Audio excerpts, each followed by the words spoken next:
Good morning students. आज हम करेंगे प्लस टू क्लास का जो सब्जेक्ट है हमारा बिजनेस स्टडी, और उसका जो टॉपिक है हमारा टाइप्स ऑफ प्लान, यानी कि प्लान के प्रकार, योजना के प्रकार। अभी हमने इसके जो पहले जो पार्ट किए हैं उसमें हमने इसकी प्रोसीजर किया है, इन्होंने इनकी प्रोसेस की है। इसके बाद हम करेंगे इसके टाइप यानी कि प्लान। सबसे पहले हम देखेंगे कि ये प्लान होता क्या है। देखिए, it refer to thinking beforehand, यानी कुछ करने से पहले सोचना क्या है प्लान, इनके क्या किया जाएगा और कब किया जाएगा, what is to be done और how is to be done, इनके ये कैसे अचीव किया जाएगा, ये सबसे पहले सोचना क्या होता है प्लान। यानी कि plan is deciding in advance. Advance का मतलब है कि सब पहले सोचना, कुछ करने से पहले सोचना। What is to be done, यानी कि कुछ करने से पहले सोचना क्या होता है हमारा प्लान होता है। अब देखिए इसके जो टाइप्स हैं हमारे, ये देखिए ये 8 टाइप के हैं हमारे। ये कितने प्रकार के हैं? 8 टाइप्स के हैं। जिसका जो फर्स्ट ऑब्जेक्टिव है वो है हमारा, फर्स्ट क्या है हमारा प्लान? ऑब्जेक्टिव, यानी कि उद्देश्य निर्धारित करना। पहला जो उद्देश्य है,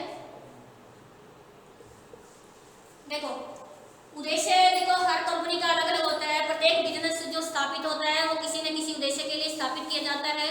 ऐसी कोई भी संस्था नहीं होती जिसका कोई न कोई उद्देश्य न हो, क्योंकि बिजनेस स्थापित ही हमारा किसी न किसी उद्देश्य के लिए किया जाता है। हम अपने पर्सनल लेवल पे लेते हैं, हमारा भी कोई न कोई उद्देश्य होता है लाइफ का जो हम अचीव करना चाहते हैं। ऐसे ही बिजनेस में होता है कि जो हमारा उद्देश्य होता है वो सबसे पहले निर्धारित किया जाता है, यानी कि प्लान किया जाता है कि हमने क्या करना है, क्या करना ही हमारा उद्देश्य है। जैसे फॉर एग्जांपल इस साल हमने जो बिक्री है 2 करोड़ के पार लेके जानी है। क्या है? जो हमारी सेल है इंक्रीज करनी है।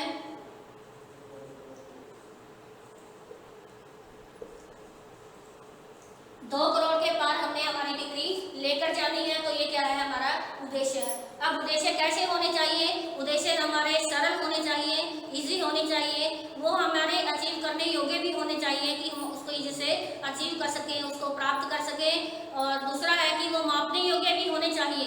देखो सबसे पहले जब हम उद्देश्य निर्धारित करते हैं कि हमने सोचा है कि हमने 2 करोड़ बिक्री करनी है, ये हमारा क्या हो गया? परिमाप हो गया, यानी कि स्टैंडर्ड हमने निर्धारित कर दिया है, ये हमारा उद्देश्य है। उद्देश्य ऐसा होना चाहिए जो अचीव करने योग्य हो।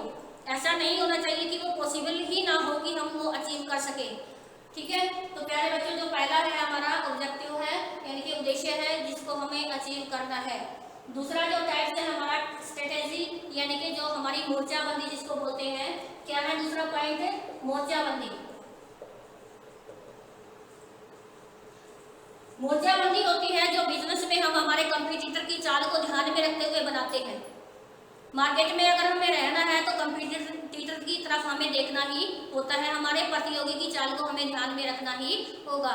हमें सोचना होगा कि हमारे प्रतियोगी ने क्या किया है और उसी के आधार पर हमने अपनी अलगली योजना बनानी होती है। मान लीजिए किसी बिजनेस में ये तय कर दिया कि इस साल वो अपने जो माल की बिक्री को बढ़ाने के लिए मूल्य में कमी कर दी, यानी कि उसकी प्राइस कम कर दिया है और नए नए एडवर्टाइजमेंट के वो तरीके अपना रही है, तो वो अब अलग अलग अपनी योजनाएं चेंज कर रही है। तो हमें भी उसकी योजना को ध्यान में रखकर ही अपनी योजना बनानी होगी।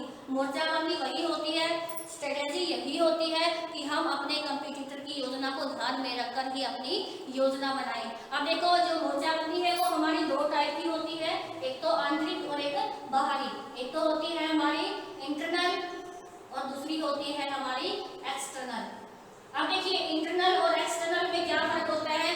अगर हम अपने संस्था के अंदर ही कुछ परिवर्तन करना चाह रहे हैं तो वो है हमारी इंटरनल। जैसे संस्था में हमने कंप्यूटर लगाना शुरू कर दिया, सारी संस्था में हमने कंप्यूटर स्थापित कर दिए, जिससे कर्मचारियों की छंटनी भी हो सकती है, और अगर कर्मचारियों की छंटनी होगी तो कर्मचारी उसका विरोध करेंगे। तो इस विरोध को बचने के लिए हमें क्या करनी पड़ेगी? आगे की जो स्ट्रेटेजी तैयार करनी होगी, आगे की प्लानिंग तैयार करनी होगी। अगला है जो हमारा एक्सटर्नल पॉलिसी, जो हमारी एक्सटर्नल ये मोर्चाबंदी है। ये क्या होती है? जो बाहर की जो कंपनियां हैं क्या करने जा रही है, एडवर्टाइजमेंट क्या कर रही है, क्या वो प्राइस में परिवर्तन कर रही है, वो होती है हमारी बाहरी मोर्चाबंदी। तीसरा जो हमारा पॉइंट है वो है पॉलिसी। क्या है ये? तीसरा जो हमारा पॉइंट है पॉलिसी, यानी कि नीतियां। नीतियां सभी कंपनियों की नीतियां अलग अलग होती हैं, क्योंकि देखो ऑब्जेक्टिव में तो करते हैं कि हमें क्या प्राप्त करना है, क्या करना है, और दूसरा पॉलिसी हमें ये बताती है कि उसको कैसे अचीव करना है। जैसे ऑब्जेक्टिव में हमने कहा कि हमने 2 करोड़ बिक्री करनी है, लेकिन पॉलिसी हमें ये बताएगी कि ये 2 करोड़ की बिक्री कैसे हम इसको कर सकते हैं, क्या हमारी नीतियां रहेंगी। नीतियां जैसे हो सकती है कि हमारी जो सेल करेंगे वो केवल कैश में ही करेंगे, सेल करेंगे वो हमारी केवल नगद सेल की जाएगी, क्रेडिट सेल नहीं की जाएगी, क्रेडिट सेल नहीं करेंगे। तो कहने का मतलब है ये इसकी नीति होगी कि हम उधार नहीं बेचेंगे, केवल नगद बेचेंगे। क्या है इसकी पॉलिसी है। दूसरा इसकी पॉलिसी हो सकती है कि जो सेवा वर्गीय नीति होती है कि कर्मचारियों का अगर प्रमोशन करेंगे तो उनकी तरक्की का जो आधार होगा उसकी एज फैक्टर होगा या उसका एक्सपीरियंस होगा, ये भी क्या है उसकी एक पॉलिसी है। ठीक है, तो अगला है जो हमारा क्या है प्रोसीजर है। अगला पॉइंट क्या रहेगा हमारा प्रोसीजर। प्रोसीजर होता है हमारी जो कार्य करने का जो तरीका है, जो प्रोसेस है वो होगा, यानी कि इसको क्या बोलेंगे कार्यविधि। कार्यविधि का मतलब है कि किसी विशेष कार्य को करने के लिए इसके चरण कौन कौन से होंगे। जैसे हमने ऑब्जेक्टिव निर्धारित किया कि हमने 2 करोड़ की बिक्री लेके जानी है, तो इसको पूरा करने के लिए हमें कौन कौन से तरीके अपनाने होंगे, किन किन प्रक्रियाओं से होकर हमें जाना होगा। दूसरा हमें ये प्रोसेस ये भी बताता है, मान लीजिए हमने देनदार से 1 लाख रुपए लेने हैं और इस देनदार ने हमारे पैसे नहीं चुकाए हैं, ये डाटा से है हमारा। सबसे पहले हम क्या करेंगे, सबसे पहले हम करेंगे इसके स्टेटस के पास क्या करेंगे, हम कॉल करेंगे। क्या करेंगे, हम टेलीफोन करेंगे। टेलीफोन करने के बाद भी उन्होंने अगर हमारे पैसे नहीं चुकाए हैं तो हम क्या करेंगे, इसके पास पर्सनली जाके मिलेंगे।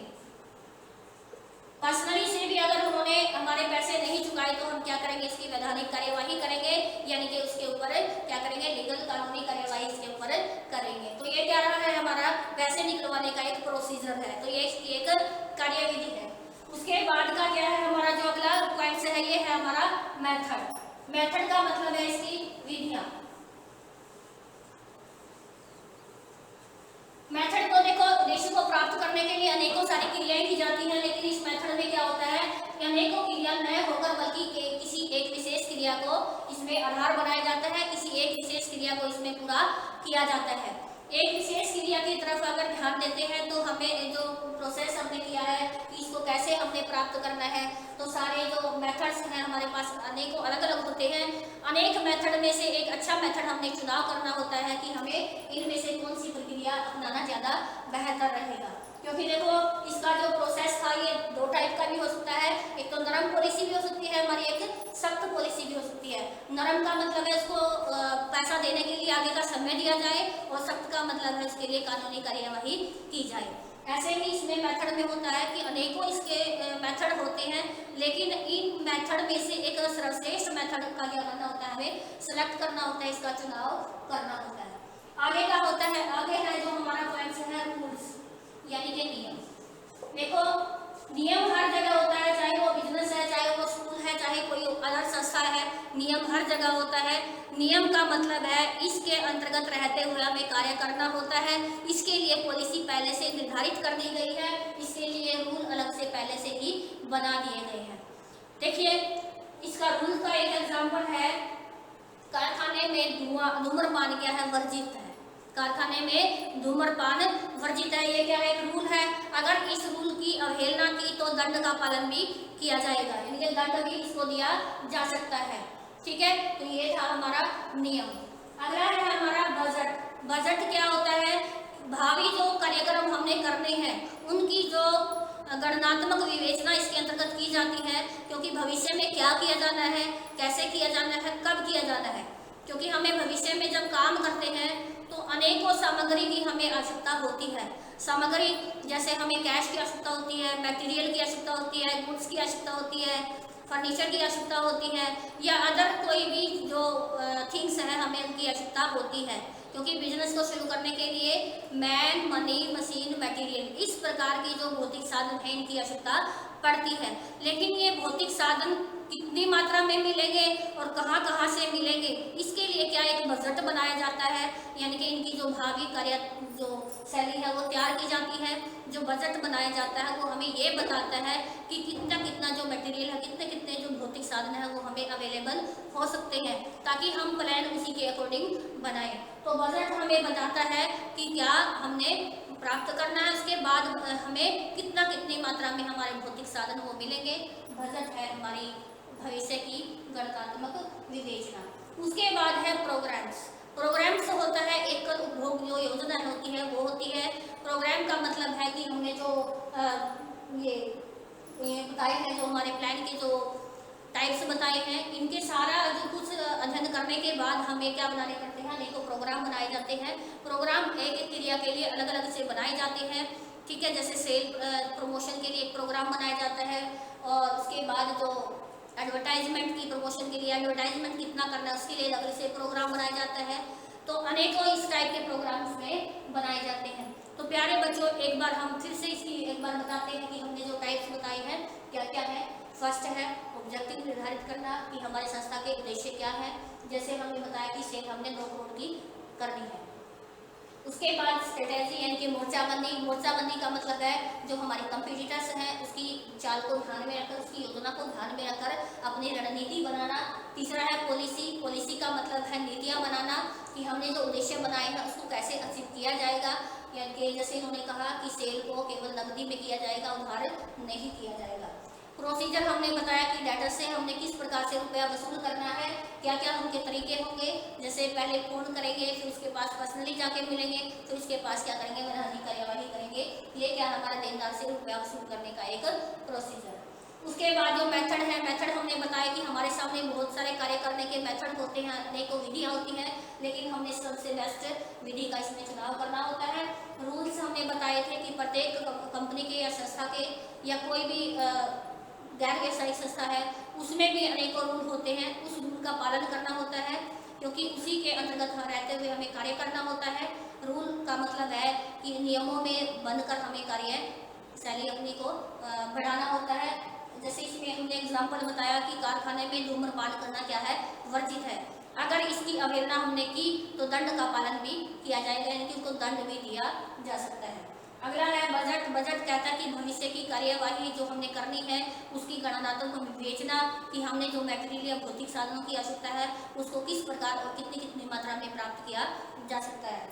अगला है प्रोग्राम्स। प्रोग्राम्स का मतलब है एकल उपभोग मिश्रित योजना, यानी कि प्रत्येक प्रोग्राम के लिए अलग अलग प्रोग्राम्स बनाए जाते हैं। प्रत्येक जो शैली है हमारी वो तैयार की जाती है। जैसे हमने सेल के लिए प्रमोशन करना है तो उसके लिए अलग से प्रोग्राम किया जाएगा, और अदर इसी प्रकार की अनेकों प्रोग्राम्स हमने तैयार किए जाते हैं। तो प्यारे बच्चों, आज हमने पढ़े हैं